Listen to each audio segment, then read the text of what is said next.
Praise the lord. యేసుక్రీస్తు నామమున అందరికీ శుభములు. ప్రియమైన సహోదరి సహోదరులారా, కొన్నిసార్లు మన జీవితం ఎండిపోయిన ఎడారిలా అనిపిస్తుంది. ఎక్కడ చూసినా పొడినేల, ఎటువైపు వెళ్లాలో తెలియదు, దారి కనిపించదు. ఇక్కడి నుంచి ఎలా బయటపడాలి అని నువ్వు అనుకుంటున్నావేమో. అయితే అలాంటి సమయంలో ఈరోజు దేవుడు నీతో మాట్లాడుతున్న వాక్యము యెషయా 43:19. ఇదిగో, నేనొక నూతన క్రియ చేయుచున్నాను, ఇప్పుడే అది మొలుచును, మీరు దానిని ఆలోచింపరా?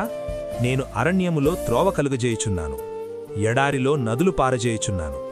ప్రియులారా, నాకు ఇంకా దారి లేదు, అంతా ముగిసిపోయింది అని నువ్వు అనుకుంటున్నావేమో.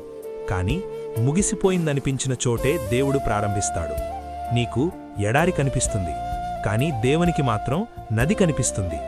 దేవుడేమంటున్నారంటే, నేను త్రోవ కలుగజేస్తున్నాను. ప్రియులారా, ఒక్కసారి గమనించండి. దేవుడు చేస్తాను అని కాదు, చేయుచున్నాను అని చెప్తున్నారు. అంటే నీ జీవితంలో ఇప్పుడే పని జరుగుతోంది. నువ్వు చూడకపోయినా, నీకు అర్థం కాకపోయినా దేవుడు నిశ్శబ్దంగా పనిచేస్తున్నారు. బహుశా నీవు ఈరోజు ఆర్థిక సమస్యల్లో ఉండవచ్చు, కుటుంబ సమస్యల్లో ఉండవచ్చు, ఉద్యోగం, వివాహం, ఆరోగ్యం ఏదైనా కావచ్చు.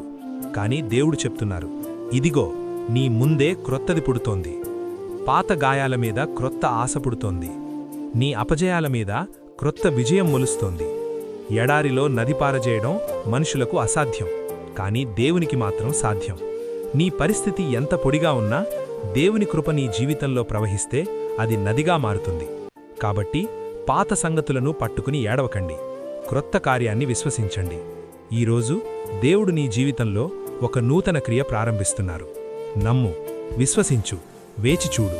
అప్పుడు ఎడారిగా ఉన్న నీ జీవితం ఒకేసారి పూలతోటగా మారుతుంది. ప్రభువు నీ జీవితంలో నూతన క్రియ చెయ్యునుగాక. ఆమేన్.